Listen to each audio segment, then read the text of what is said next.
അപ്പോൾ ബഷീർ മാഷേ, ഒരു പുതിയ വിഷയം. കഴിഞ്ഞ മാസം ശമ്പളം മുടങ്ങി. മാഷർ അധ്യാപകനാണല്ലോ. ചരിത്രത്തിൽ ആദ്യമായിട്ട്, എനിക്ക് തോന്നുന്നു ചരിത്രത്തിൽ ആദ്യമായിട്ടാണ് സർക്കാർ ജീവനക്കാർക്ക് 1-ാം തീയതി ശമ്പളമില്ല, 2-ാം തീയതി ഇല്ല, 3-ാം തീയതി ഇല്ല, 4-ാം തീയതിയൊക്കെയാണ് പലർക്കും ശമ്പളം കിട്ടുന്നത്. സർക്കാർ ജീവനക്കാർ ശമ്പളം മാത്രമല്ല, പെൻഷനും മുടങ്ങും. കഴിഞ്ഞ മാസം മുടങ്ങി. എൻ്റെ ചോദ്യം, അടുത്ത മാസവും 1-ാം തീയതി കിട്ടുമോ? നമ്മുടെ കേരളത്തിൻ്റെ സാമ്പത്തിക അവസ്ഥ വളരെയധികം താറുമാറായ ഒരവസ്ഥ. കാരണം കേരളത്തിൽ അവശ്യ മേഖലയിൽ പണം ചെലവാക്കാതെയും ആവശ്യമല്ലാത്ത മേഖലയിലൊക്കെ തന്നെ ആവശ്യത്തിലധികം പണം ചെലവാക്കുന്ന ഒരു രീതിയുമാണ് ഇപ്പോൾ കണ്ടുപോകുന്നത്. ഒരു കോവിഡ് അനുവദിച്ചു കൊടുത്ത ഒരു പുതിയ സർക്കാർ, അങ്ങനെ വേണമെങ്കിൽ വ്യാഖ്യാനിക്കാം. ചിലപ്പോൾ ഈ കോവിഡ് വന്നില്ലായിരുന്നുവെങ്കിൽ ഒരു ഭരണ തുടർച്ച ഉണ്ടാകുമായിരുന്നു. കോവിഡിനാണ് നന്ദി പറയേണ്ടത്. അല്ല, ശരിക്കും പറഞ്ഞാല് ഭരണ തുടർച്ച ഉണ്ടാവേണ്ടിയിരുന്നത് ഉമ്മൻചാണ്ടി സർക്കാരിലായിരുന്നു. ഉമ്മൻചാണ്ടി സർക്കാരിൽ ഉണ്ടാവേണ്ട ഭരണ തുടർച്ചയാണ് ഇപ്പം പിണറായി സർക്കാരിൽ കണ്ടത്. കാരണം അവിടെ ആവശ്യമില്ലാത്ത ഞാൻ നിരപരാധിയാണെന്ന് പറഞ്ഞുകൊണ്ട് ഇപ്പോൾ സരിത കുറ്റവാളിയല്ല എന്നും പറഞ്ഞുകൊണ്ട് നിൽക്കുന്ന ഒരു കാലഘട്ടത്ത് ആ ഉമ്മൻചാണ്ടിയെ താഴെ ഇറക്കാൻ ഉപയോഗിച്ച മാർഗം നമുക്ക് എല്ലാവർക്കും അറിയുന്നത്. അത് കഴിഞ്ഞ് പിണറായി വിജയന്റെ നേതൃത്വത്തിൽ വന്ന സർക്കാർ, 1-ാമത്തെ സർക്കാർ, അവർ തന്നെ വിലയിരുത്തി, പാർട്ടി വിലയിരുത്തി, ഇടതുപക്ഷം വിലയിരുത്തി, ഇടതുപക്ഷ ചിന്തകന്മാർ വിലയിരുത്തി, സാഹിത്യകാരന്മാർ വിലയിരുത്തി, കഴിഞ്ഞ സർക്കാർ കൊള്ളാമായിരുന്നു എന്ന്. എന്നാൽ പിണറായി സർക്കാരിൻ്റെ 2-ാം പതിപ്പ് എന്ന് വേണമെങ്കിൽ പറയാം, അത് ഒട്ടും കൊള്ളരുതാത്ത രീതിയിലാണ് മുന്നോട്ട് പോകുന്നതെന്ന് ഈ പറഞ്ഞ ആളുകളൊക്കെ തന്നെ തിരിച്ചു പറഞ്ഞു. ഇനി അവർക്ക് ഭരണം കിട്ടരുതേ എന്ന് പോലും പ്രശസ്ത സാഹിത്യകാരന്മാർ പറഞ്ഞു പോയത് നമ്മൾ ഓർക്കണം. അത്രത്തോളം അവർ പറയണമെങ്കിൽ എന്തായിരിക്കും അവരുടെ മനസ്സിലെ ചിന്ത എന്ന് ചിന്തിക്കുന്നത്. അല്ല, എന്താണ് യഥാർത്ഥത്തിൽ സാമ്പത്തിക രംഗത്ത് എന്താണ് യഥാർത്ഥ സംഭവം? ദൂർത്ത് മാത്രമാണ്. ഞാൻ നേരത്തെ പറഞ്ഞല്ലോ, അതായത് കോടിക്കണക്കിന് പണം ചിലവാക്കുന്നുണ്ട്, അവശ്യ മേഖലയിലല്ല ചിലവാക്കുന്നത്. ഇപ്പം കഴിഞ്ഞ നമ്മുടെ നവകേരള യാത്ര, എന്ത് നവകേരളമാണ് ഇതിൽ പുനർജനിച്ചത് എന്ന് ഹരീഷിന് പറയാൻ പറ്റും. ഏത് തരത്തിലാണ് ഇതിന് നവകേരള യാത്ര? അപ്പൊ ഇത്രയും കാലം പഴയ കേരളമായിരുന്നു. ഈ കഴിഞ്ഞ 5 വർഷം പിണറായി ഭരിച്ച കാലം പോലും പഴയ കേരളമായിരുന്നു എന്നല്ല അതിന്റെ അർത്ഥം. 5 കൊണ്ട് 7 വർഷം പഴയ കേരളം. പിണറായി പറയുന്നത് പിണറായിയുടെ കാലം മുതലാണ് അങ്ങനെയാണെങ്കിൽ കഴിഞ്ഞ സർക്കാരിലല്ല നവകേരള യാത്ര നടത്തേണ്ടത്. അപ്പൊ നവകേരള യാത്രയ്ക്ക് വേണ്ടി 1 കോടി രൂപ 5 ലക്ഷം രൂപയുടെ ബസ്, ആ ബസ്സിന് പ്രത്യേക സംവിധാനം, ആ ബസ്സിന്റെ മറ്റുള്ള സംവിധാനം, അത് മാത്രല്ല ഇതിന്റെ കൂടെ ഓടുന്നത് ഇവരുടെ 20 മന്ത്രിമാരുടെയും വാഹനങ്ങൾ. ആദ്യം പറഞ്ഞ എന്താണെന്നറിയോ? ഈ ബസ് എന്തിനാണെന്ന് ചോദിച്ചപ്പോ 20 കാറുകൾ ഒഴിവാക്കാൻ വേണ്ടിട്ടാണ് ബസ്സിന് പിന്നാലെ കാർ വന്നു. അതിന് കൂടുതൽ ഇവരുടെ സ്റ്റാഫും ഉണ്ട്. ഇവരൊക്കെ എന്നിട്ട് എന്താണ് യഥാർത്ഥത്തിൽ നടക്കുന്നത്? ആഡംബരമായി യാത്ര ചെയ്യുകയും ആഡംബരമായിട്ട് ആ കിട്ടുന്ന ഡിസ്ട്രിക്റ്റിലെ അല്ലെങ്കിൽ കിട്ടുന്ന സിറ്റിയിലെ ഏറ്റവും പ്രഗത്ഭമായ ഹോട്ടലിൽ വെച്ച് ഒരു ബ്രേക്ക്ഫാസ്റ്റ് കഴിക്കുകയും നല്ല അണ്ടിപ്പരിപ്പിന്റെ പായസവും. അണ്ടിപ്പരിപ്പിന്റെ പായസം മാത്രമല്ല, അതിലൊക്കെ ഒരുപാട് ചിത്രങ്ങൾ സോഷ്യൽ മീഡിയയിൽ നമ്മൾ കണ്ടതാണ്. നമ്മൾ നേരിട്ട് ഇതിന് സംബന്ധിച്ചില്ലെങ്കിൽ പോലും. അപ്പം എത്ര രൂപ അതിനു വേണ്ടി ചെലവായി? അതാണ് ഞാൻ പറഞ്ഞത്. തൊട്ട് മുമ്പ് നടന്ന എന്താ പറയാ കേരളീയ പരിപാടി, അതിൽ എത്ര രൂപ പൊടിച്ചു?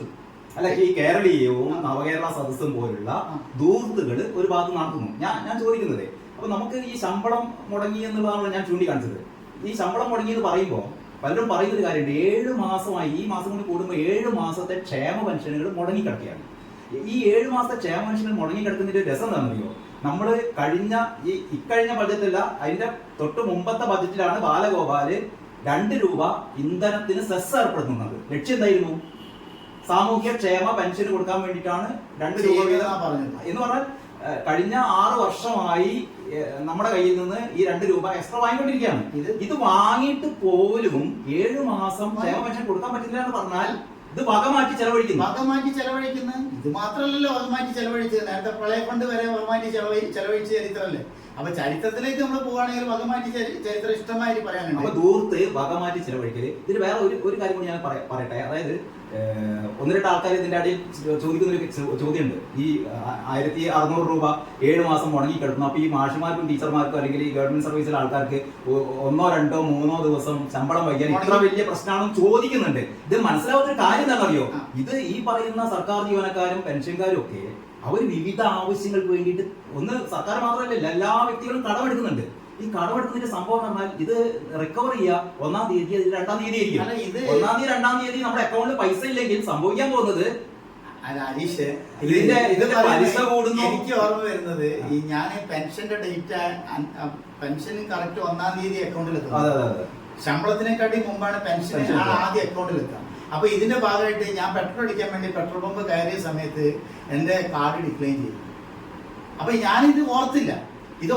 പിന്നീട് ഞാൻ വാർത്തകളും അതേപോലെ തന്നെ മറ്റുള്ളതൊക്കെ കേട്ട സമയത്താണ് എന്നോട് വൈഫ് പറഞ്ഞ് ഒന്ന് നോക്കി നിങ്ങളെ അക്കൗണ്ട് പൈസ വന്നിട്ട് തൊടാൻ കിട്ടാത്ത അവസ്ഥ എന്ന് പറഞ്ഞിരിക്കുകയാണെന്ന് വെച്ചാൽ നേരത്തെ നമ്മുടെ അക്കൗണ്ടിൽ എന്തെങ്കിലും ഒരു 5000 അല്ലെങ്കിൽ 2000 ഉറുപ്പിക ഉണ്ടെങ്കിൽ അതും കൂടിയിട്ടാണ് എന്ത് ചെയ്യുന്നത്, ഡിക്ലൈൻ ചെയ്യുന്നത്. അതുപോലെ തൊടാൻ പറ്റാത്ത അവസ്ഥയിലേക്ക് കാര്യങ്ങൾ പോവുകയാണ്.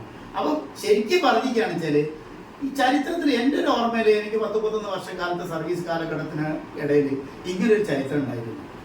ശമ്പളം മുടങ്ങുക, പെൻഷൻ മുടങ്ങുക എന്ന് പറയും. അതായത് ശമ്പളം മുടങ്ങിയാൽ പോലും പെൻഷന് പ്രാമുഖ്യം കൊടുക്കണം എന്നുള്ള രീതിയിലാണ്. കാരണം വയോധികന്മാരായിട്ടുള്ള ആളുകൾ, എത്രയോ പ്രായമുള്ള ആളുകളാണ് എന്ത് പെൻഷൻ വാങ്ങിക്കൊണ്ടിരിക്കുന്നത്. അപ്പം അവർക്ക് ജീവിക്കണമെങ്കിൽ ഈ ഒരു സംഗതി വേണം. അല്ലെങ്കിൽ അവർക്ക് പിന്നെ നേരത്തെ സൂചിപ്പിച്ച പോലെ തന്നെ കടം വാങ്ങുന്നവർ കറക്റ്റ് ഡേറ്റിൽ EMI അടച്ചിട്ടില്ല 400 രൂപ 500 രൂപ മാത്രമല്ല പിന്നെ കടം എടുക്കുന്നതിൽ പ്രശ്നമാണ്. കടം എടുക്കുന്ന പ്രശ്നം ഇത് തെറ്റിക്കഴിഞ്ഞാൽ അവരുടെ എന്താ പറയുക ഫിനാൻഷ്യൽ ബാക്ക്ഗ്രൗണ്ട് തന്നെ മോശമാവും. അതോടൊപ്പം തന്നെ ഏതെങ്കിലും പ്രൈവറ്റ് ഈ മേഖലയിൽ നിന്നാണ് പണം കടമെടുത്തെങ്കിൽ ഒരു ചെക്ക് ബൗൺസ് ആയി കഴിഞ്ഞിട്ടാണെങ്കിൽ ആ ചെക്കിന്റെ ബൗൺസ് ആയ തുകയും അതിന്റെ പലിശയും പിന്നെ ഇൻട്രസ്റ്റും കൂടെ നമ്മൾ കൊടുക്കേണ്ട അവസ്ഥ ഉണ്ടാവും. ഇതൊക്കെ അറിയുന്ന സർക്കാരാണ് ഈ തവണ എന്ന് പറയുക സാമ്പത്തികമായി പണം. ഇത് എൻ്റെ ഒരു ഉത്കണ്ഠ എന്താണെന്നറിയോ? ഒന്ന്, ഇത് സാമ്പത്തിക വർഷത്തിന്റെ അവസാനത്തെ മാസമാണ് അല്ലേ? അവസാനത്തെ മാസമാണ്. നമ്മൾ ഓവർ ഡ്രാഫ്റ്റ്, എൻ്റെ ഒരു അറിവിൽ ഓവർ ഡ്രാഫ്റ്റ് എടുക്കാനുള്ളത് എന്ന് പറഞ്ഞാൽ ഒരു പാദത്തിൽ 36 ദിവസമാണ് ഓവർ ഡ്രാഫ്റ്റിനുള്ളത്. എന്ന് പറഞ്ഞാൽ ഒരു വർഷത്തിൽ 144 ദിവസമേ ഓവർ ഡ്രാഫ്റ്റ് എടുക്കാൻ പറ്റുള്ളൂ. നമ്മൾ ഓവർ ഡ്രാഫ്റ്റിന്റെ ഡേറ്റ് ഒക്കെ കഴിഞ്ഞു നമുക്ക് എന്ന് പറഞ്ഞാൽ ഓവർ ഡ്രാഫ്റ്റിന്റെ ഒരു സംഭവം വരുന്നില്ല. നമ്മൾ ചുരുക്കി പറഞ്ഞാൽ അടുത്ത ഏപ്രിൽ മാസം 1-ാം തീയതി ശമ്പളം കൊടുക്കണമെങ്കിൽ ഇപ്പൊ സുപ്രീം കോടതിയിൽ 21-ാം തീയതി നമ്മുടെ വാദം കേൾക്കുന്നുണ്ട് അല്ലെ? അതായത് കടമെടുക്കാനുള്ള കടം വീട്ടാൻ പറ്റുമോ നോക്കിയിട്ടല്ലോ കടം എടുക്കുന്നത്. അവിടെയാണ് പ്രശ്നം. ഞാനൊരു കടം വാങ്ങുന്നുണ്ടെങ്കിൽ തിരിച്ചടവിന്റെ ഒരു സാഹചര്യം എനിക്കിട്ടോ നോക്കിയിട്ടല്ലേ ഞാൻ കടം വാങ്ങുക. അപ്പൊ അത്തരത്തിലല്ല ഇവിടെ സർക്കാർ കടമെടുക്കുന്നത്. ഇപ്പൊ ഒരു സർക്കാർ പാപ്പരായി കഴിഞ്ഞാൽ അടുത്ത സർക്കാരിനെ ഏൽപ്പിക്കുമ്പോൾ ബജറ്റ് എന്താ പറയാ നമ്മുടെ ഖജനാവ് കാര്യമായിട്ടാണ് ഏൽപ്പിക്കുന്ന അവസ്ഥ ഉണ്ടായത്. അതല്ല തുടർച്ചയായി 2-ാം സർക്കാർ വന്നു, സർക്കാർ ഈ രീതിയിൽ ആവശ്യത്തിൽ. ഇന്നലെ ഇപ്പൊ മെഡിക്കൽ കോളേജ് ഫാർമസി പൂട്ടി. മെഡിക്കൽ കോളേജ് ഫാർമസി പൂട്ടുന്ന ഭീതിജനമായ ഒരു സംഭവമല്ലേ. ഇപ്പൊ ഏറ്റവും കൂടുതൽ ആളുകൾ ആശ്രയിക്കുന്ന മെഡിക്കൽ കോളേജിൽ ഫാർമസി അടച്ചു എന്ന് പറഞ്ഞാൽ മരുന്നില്ല എന്നർത്ഥം. അവശ്യ മേഖലയായ ഒരു ആരോഗ്യരംഗം പോലും വേണ്ട രീതിയിൽ പരിപാലിക്കാൻ ഈ സർക്കാരിന് സാധിക്കുന്നില്ല എന്ന് പറയുന്ന സമയത്ത് അത് എത്രത്തോളം പ്രയാസകരമാണ്. അപ്പൊ ചിലർ പറഞ്ഞു ഈ സർക്കാർ ഉദ്യോഗസ്ഥന്മാർക്കല്ല അങ്ങനെ കിട്ടട്ടെ, ഒരു ശരിക്കും പണിയെടുക്കാത്ത ആൾക്കാരല്ലേ പോയിക്കാണെങ്കിൽ മുഖതിരിഞ്ഞ് നടത്തും. ഇതൊക്കെ പറയാൻ എളുപ്പമാണ്. പക്ഷെ ഇതിന്റെ ഒക്കെ പരിണിത ഫലം അനുഭവിക്കുന്നത് സാധാരണ ജനങ്ങളിലാണ് എന്നുള്ളത് തിരിച്ച് മനസ്സിലാക്കണം. കാരണം നമ്മളെ ടാക്സ് ഉപയോഗിച്ച് നമുക്ക് കിട്ടേണ്ട ആനുകൂല്യം നമുക്ക് കിട്ടാതെ ആ പണം ഉപയോഗിച്ച് മറ്റ് നേരത്തെ പറഞ്ഞ രീതിയിലുള്ള ആഘോഷങ്ങൾക്കായി, ആഘോഷ തിമർപ്പിന് വേണ്ടിയിട്ട്. കാരണം ജയചന്ദ്രന്റെ ഗാനമേളയ്ക്ക് എത്ര ലക്ഷങ്ങളാണ്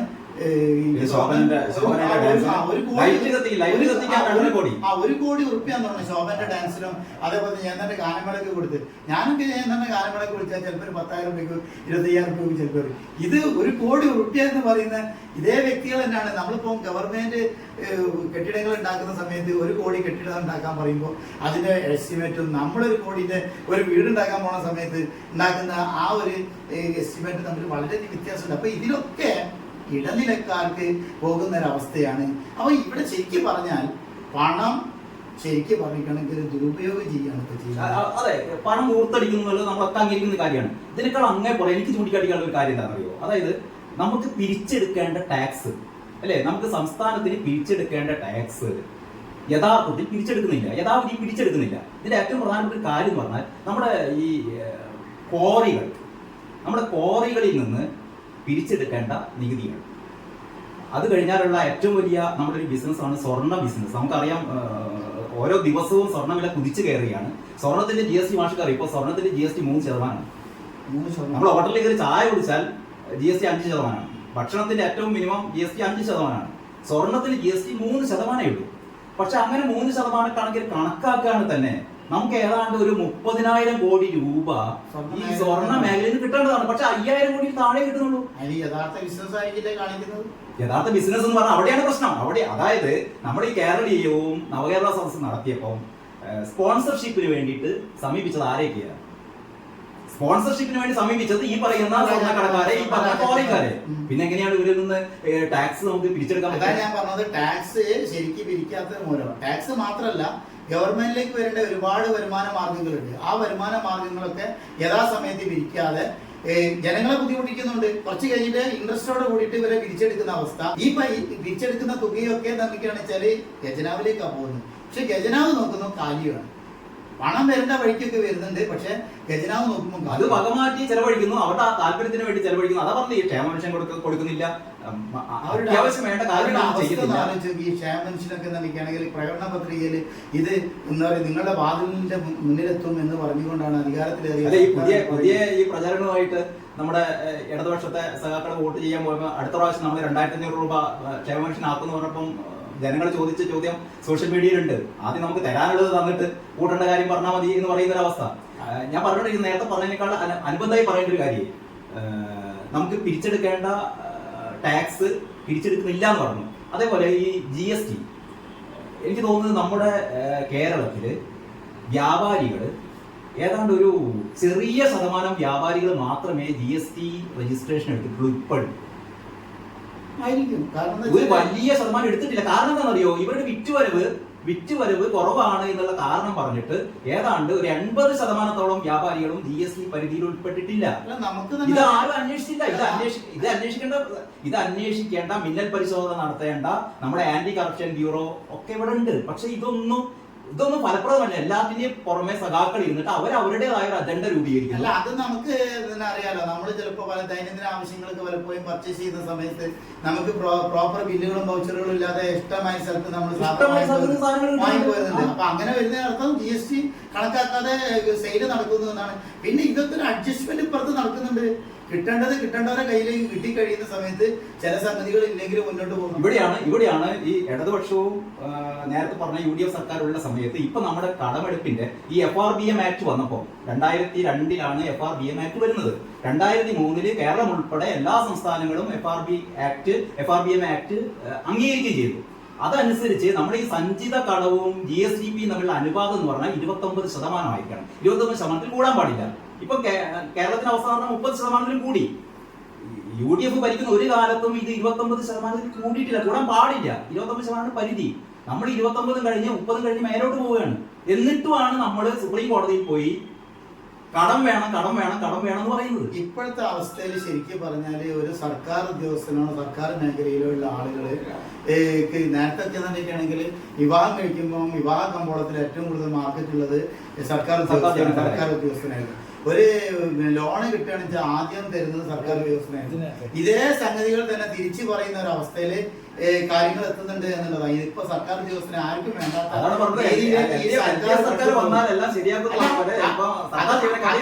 അതിപ്പോ ഈ തെരഞ്ഞെടുപ്പിൽ പ്രതിഫലിക്കുന്നത് കാണാം. ഈ തെരഞ്ഞെടുപ്പില് പോസ്റ്റൽ വോട്ട് എണ്ണുന്ന സമയത്ത് തീർച്ചയായിട്ടും ആദ്യം എണ്ണുന്നത് പോസ്റ്റൽ വോട്ടുകളായിരിക്കും. അപ്പൊ മുഴുവനും അത് ഈ പറയുന്ന നിലവിലുള്ള സർക്കാരിനെതിരായിട്ടുള്ള വോട്ട് ആയിരിക്കും വന്ന് വീഴുന്നത് പൂർണ്ണമായിട്ടും ഉറപ്പാണ്.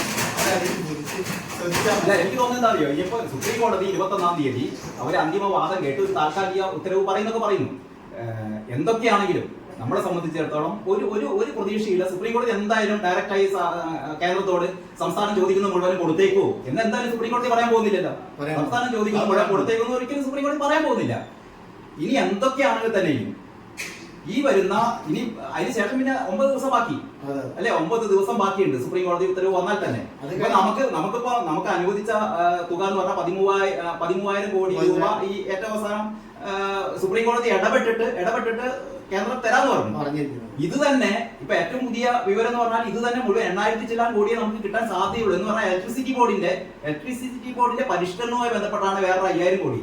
അതാകെ പ്രശ്നത്തിൽ കിടക്കുകയാണ്. അപ്പൊ നമുക്ക് ശരിക്കും 13,000 ചില്ലാൻ കോടി അനുവദിച്ചെങ്കിൽ നമുക്ക് ശരിക്കും ഒരു 8,500 കോടി കിട്ടുള്ളൂ. ഇതേപോലെ ഭാഗമായി ചെലവാക്കുന്നതിന്റെ ഭാഗമായിട്ട് സഹകരണ വകുപ്പിന് കുറച്ച് കോടികള് എന്താ പറയാ പൊതു ഫണ്ടിലേക്ക് സഹകരണ വകുപ്പ് മാത്രമല്ല എല്ലാ വകുപ്പൊന്നും വകമാറ്റി ചെലവഴിക്കുന്ന എന്ന് പറയല്ല, ജനങ്ങൾക്ക് വേണ്ട കാര്യങ്ങൾ തരുന്നില്ല, നൽകുന്നില്ല. അതിന് ഒന്ന് ഇതിന്റെ എന്നെ അത്ഭുതപ്പെടുത്തുന്ന അറിയോ, നമ്മൾ വലിയൊരു ഇലക്ഷനിലേക്ക് പോവാണ് അല്ലെ, തെരഞ്ഞെടുപ്പ് 7 മാസത്തെ ക്ഷേമ പെൻഷൻ കൊടുക്കാത്ത ഒരു സർക്കാർ എന്ത് പറഞ്ഞിട്ടാണ് ഇവര് വോട്ട് ചോദിക്കുന്നത്? 7 മാസത്തെ പെൻഷൻ മാത്രമല്ല കൊടുക്കാത്തത്, ഏത് എന്താ പറയാ നിത്യോപയോഗ സാധനങ്ങളുടെ വില എത്രത്തോളം നോക്കണ്ടേ? നിത്യജീവിതത്തിലെ എല്ലാം ഈ ക്ഷേമ പെൻഷൻ ആയാലും ആ പെൻഷൻ ഉപയോഗിച്ച് വാങ്ങേണ്ട നിത്യോപയോഗ സാധനങ്ങളല്ലേ. അപ്പൊ അവിടെയും വില വർദ്ധിച്ചിരിക്കുന്നു. ഇപ്പം മോദി സർക്കാർ കുറെ കാലങ്ങളോളം കൂട്ടിയിട്ട് പെട്ടെന്ന് ഒരു ഗ്യാസിനും ഒരു പെട്രോളിനും ചെറിയൊരു തുക കുറച്ച മാതിരി അതുപോലും ഇവരെ ഭാഗത്തുനിന്ന് യാതൊരു തരത്തിലുള്ള അനുകൂലമായ സമീപനം ഇല്ലല്ലോ. ഇപ്പൊ ആള് ചോദിക്കുന്നറിയോ, എന്തായാലും നിങ്ങൾ ക്ഷേമ പെൻഷൻ കൊടുക്കുന്നില്ല, ഈ സെസ് എന്നാ പിന്നെ ഈ സെസ് വേണമെന്ന് വെച്ചൂടെ? സെസ് ഉണ്ട്, മറ്റേ വക മാറി പോവാണ് എല്ലാം വക മാറിപ്പോ. കോവിഡിന് വേണ്ടിയിട്ട് വകയിരുത്തിയ തുക പോലും വക മാറ്റി എന്ന് പറയുന്നതാണെങ്കിൽ എന്താണ് അവസ്ഥ? അപ്പൊ ഏറ്റവും അതിഭീകരമായ ഒരു അവസ്ഥയിലേക്കാണ് നമ്മൾ പോകുന്നത് എന്ന് പറഞ്ഞാൽ ഇത് കഴിഞ്ഞ പ്രാവശ്യത്തെ മാത്രം ആദ്യത്തെ സംഭവമല്ല. ഇനി നമ്മുടെ സമസ്ത മേഖലയിലും തൊട്ടതിനൊക്കെ തീപിടിച്ച അവസ്ഥയാണ്. കരണ്ടിന് വില കൂടി, അതേപോലെ തന്നെ ജീവിത ചെലവ് കൂടി, സാധനങ്ങളുടെ വില വർദ്ധിച്ചു, ഈ പറഞ്ഞ രീതിയിൽ ശമ്പളവും പെൻഷനും കൊടുക്കാത്ത അവസ്ഥ, അവശന്മാരായ ആളുകൾക്കും വാർദ്ധക്യകാല ആളുകൾക്കൊക്കെ തന്നെ പെൻഷൻ കൊടുക്കാൻ പറ്റാത്ത അവസ്ഥ. ഇങ്ങനെ നിൽക്കുന്ന ഒരു സർക്കാർ ഇനി വേണ്ട എന്ന് അതിൽപ്പെട്ട എന്താ പറയാ സമസ്ത മേഖലയിലും പെട്ട സാംസ്കാരിക നായകന്മാരും സാഹിത്യകാരന്മാരൊക്കെ വിളിച്ച് പറയുന്ന ഒരു സാഹചര്യത്തിലേക്ക് എത്തുക എന്ന് പറയുന്നത് തന്നെ നമുക്ക് അത് എന്താ പറയാ വളരെയധികം വിഷമുണ്ടാക്കുന്ന കാര്യം. ഏത് സർക്കാരായാലും 2 വർഷം കാത്തിരിക്കണ്ടേ? 2 വർഷം മറുപടി പറഞ്ഞ 2 വർഷം കാത്തിരിക്കണ്ടേ? ഈ 2 വർഷം കാത്തിരിക്കുമ്പോൾ എത്ര ഇതേപോലെ കഴിഞ്ഞ മാസം ശമ്പളം മുടങ്ങി, ഈ അടുത്ത മാസം ശമ്പളം മുടങ്ങാൻ പോകുന്നു. നമ്മുടെ ഒരു ഈ നേരത്തെ പറഞ്ഞ കാര്യങ്ങൾ വിലയിരുത്തിക്കൊണ്ട് ഈ മാർച്ച് 31-ന് സർവീസിൽ നിന്ന് വിരമിക്കുന്ന നിരവധി ജീവനക്കാരുണ്ട്, അധ്യാപകരും ജീവനക്കാരുണ്ട്.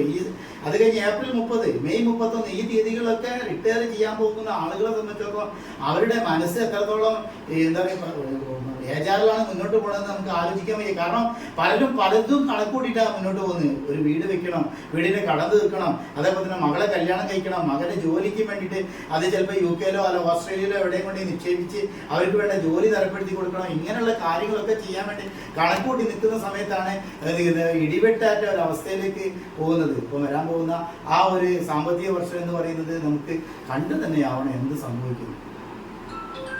ഏതായാലും വേറെ അത്ഭുതപ്പെടുത്തുന്ന എന്താ പറയുക, ഇത്രയൊക്കെ രൂക്ഷമായ സംഭവം ഉണ്ടായിട്ടും പ്രതിപക്ഷം എന്താണ് ഇങ്ങനെ ഒരു വേണ്ട രീതിയിലുള്ള ഒരു പ്രതികരണം ഇല്ലാതിരിക്കുന്നത്? ഈ പ്രതിപക്ഷത്തിന് പൊതുവെ ഒരു സ്വഭാവമുണ്ട്. അത് ഏത് പ്രതിപക്ഷമായാലും എന്താ പറയാ ഒരു സംഗതി ഏറ്റെടുത്തിട്ട് അത് ലൈവായിട്ട് നിലനിർത്താൻ ഇന്ന് വരെ ഒരു പ്രതിപക്ഷത്തിനും സാധിച്ചിട്ടില്ല. അത് ആളുകളെ കണ്ണിലെ പൊടിയിടുന്ന രീതിയിൽ എന്താ പറയാ ഞങ്ങൾ കൂടെ ഉണ്ട് എന്ന് വരുത്തി തീർക്കുന്നതിൽ 1-2 ദിവസത്തെ ഈ ശമ്പളം മുടങ്ങിയത് UDF ഭരിക്കുന്ന കാലത്തായിരുന്നെങ്കിൽ ഇവിടെ എന്തായിരിക്കും സ്ഥിതി? കത്തും. ഇതാണ് നമ്മുടെ പ്രതിപക്ഷം എന്നുള്ള രീതിയിൽ നമ്മുടെ VD സതീശനാവട്ടെ അല്ലെങ്കിൽ കെ സുധാകരനാവട്ടെ അല്ലെങ്കിൽ അവര് മാത്രമല്ല ട്രേഡ് യൂണിയൻ സംഘടനകളുണ്ട്. അപ്പൊ ട്രേഡ് യൂണിയൻ സംഘടനകളൊക്കെ തന്നെ ഈ ശമ്പളം കിട്ടിയിട്ടില്ല സർവീസ് സംഘടനകളുണ്ട്. സർവീസ് സംഘടനകളൊക്കെ പ്രതികരിച്ചിട്ടുണ്ട്. ആ പ്രതികരിച്ചതിനനുസരിച്ച് എന്താ പറയാ ഉത്തരവ് കത്തിക്കലോ മറ്റുള്ള പല അതിനടുത്ത് ഏറ്റവും രസകരമായ മറ്റൊരു വസ്തുത ഈ ബഡ്ജറ്റിൽ 2% DA അനുവദിച്ചു എന്ന് പറഞ്ഞ ഏറ്റവും രസകരമായ സംഭവം. കാരണം ഈ കഴിഞ്ഞ പേ റിവിഷൻ ശമ്പള പരിഷ്കരണം കഴിഞ്ഞതിന് ശേഷം ഇന്നേ വരെ DA കൊടുത്തിട്ടുണ്ട്. അടുത്ത ശമ്പള പരിഷ്കരണം 2024.